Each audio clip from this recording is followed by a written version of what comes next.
Hey, it's Scott from the Production Academy. In this video, I'm going to get into some touring industry stuff, namely about how the touring business model is evolving and how certain artists are taking advantage of technology and shifts in the industry to build a touring business model that is more attuned to their lifestyle.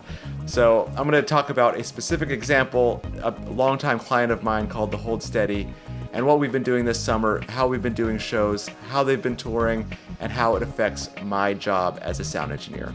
So we'll get into that in a second. I'll also share with you some video I shot at the Thalia Hall in Chicago, Illinois, showing you that venue and showing you its kind of unique acoustic qualities and how that might be difficult to mix a loud rock band in there.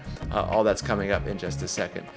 But if you haven't subscribed to our YouTube channel yet, please do so right below this video. You'll get all of our new content as it comes out.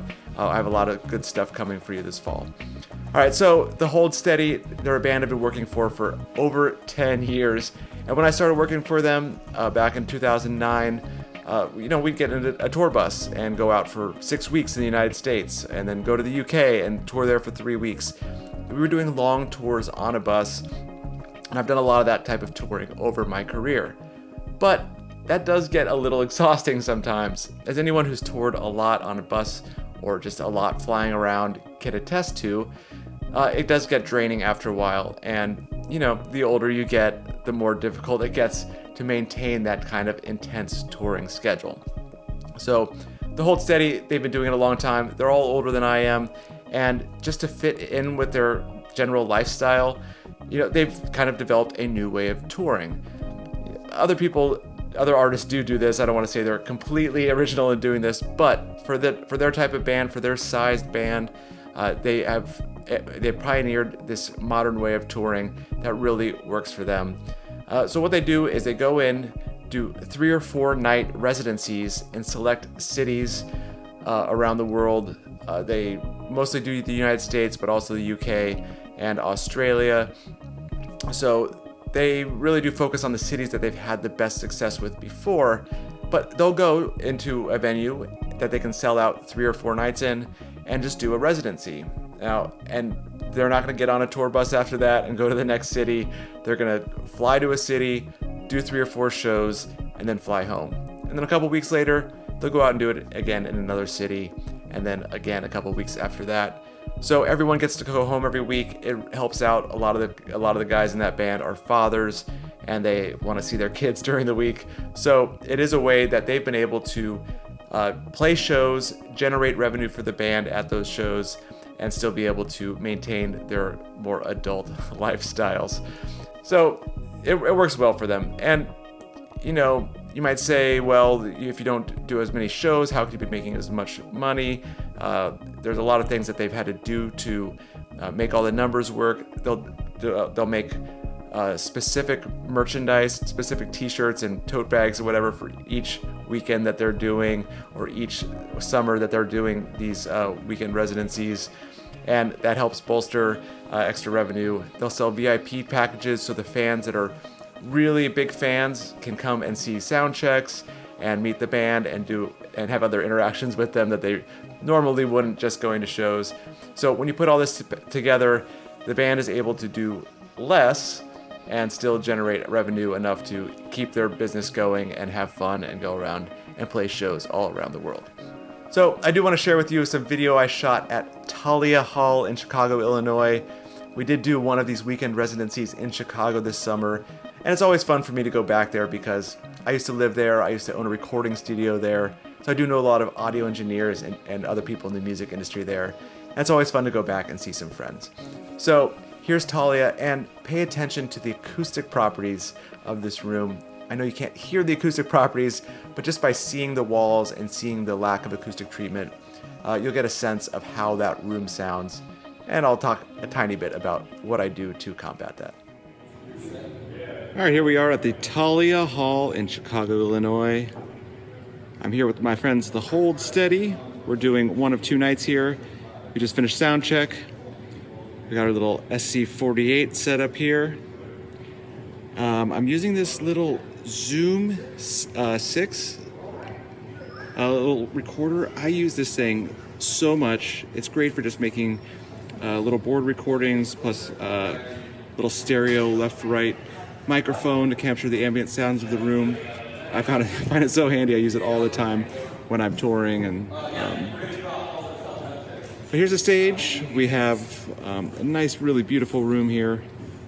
The opening act is about to get going and set up all their stuff. We had a really good sound check. I'm looking forward to the show tonight.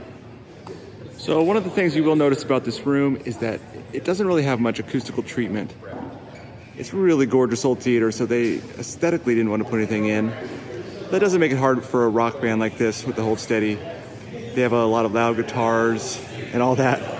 But so the sound does bounce around a bunch, but try to control it the best we can. And it's just one of those situations where you kind of need to do the best you can to get all the vocals clear in the balcony and on the floor. And, guitar players help me out a little bit by turning down from their normal volume. But it is an issue in rooms like this with loud bands like this. You can see also that we have wedges on the stage. These guys do not use in-ear monitors, so that just adds to the overall volume. But you know what? It works out all right. It just takes a little bit of extra tweaking to make sure everything's coming through nice and clear. So the shows at Thalia did end up sounding really good. I was very pleased with the result. I was able to make some strategic EQ cuts to deal with some of the acoustic irregularities in the room. And between that and just the fact that it was a D&B V-Series system, everything sounded really good. Everything sounded balanced everywhere in the room, and I was really, really pleased with the result. So, had a good time, and of course, one of the reasons I like doing this job is because it is fun. I do like going out and hanging out with people that I like, with friends, doing shows in cool cities and seeing cool people all over the place. I made some new friends. It was a really good weekend, and I look forward to doing more shows with the Hold Steady in the near future. With our new touring model, it does seem like they have a lot more longevity. They're able to tour like this forever, really, because everybody's able to kind of have a break and not be totally burnt out by being on a tour bus for months on end. Now, I wouldn't say that these guys invented this model of touring. People have been doing residencies for a long time. But for this size band who has very specific interest in very specific cities around the world, they really have developed this touring model to great effect. Even the Washington Post wrote an article about them and how they're about this touring model. So do go check that out. There is a link in this blog or in the notes to this video on YouTube. So that's great. But what does it mean for me as a freelance sound engineer? Well, the shows are easier to do, I must say, because typically when you're going in to do a show in one venue and you're doing 4 nights in a row, you can set up on the first night and then tear down on the 4th night. So you're only setting up once. You get all your monitors dialed in, you get your mix dialed in, and you're able to just repeat the 2nd, 3rd, and 4th night. And then you tear down at the 4th night, and there's not a lot of moving equipment around during the day. That's nice. It's also nice to not have to travel 8 hours or 6 hours or whatever it is from city to city every night. If you're on a bus, touring on a bus, you have to do that overnight. You do the show, pack up the gear, the bus drives overnight, you sleep in a bunk on the bus, and then you wake up in the next city you're going to. That's an effective way to tour and hit a lot of cities, but if you're just doing one city, you don't have to do that. There are no tour buses involved. You fly into the city, stay at a hotel for 3 or 4 nights, and then fly home. So that part is really nice too. But the problem is if as a freelance engineer, as a touring engineer, if I go out for a month, if I say spend 30 days on the road, I'm getting paid every single day.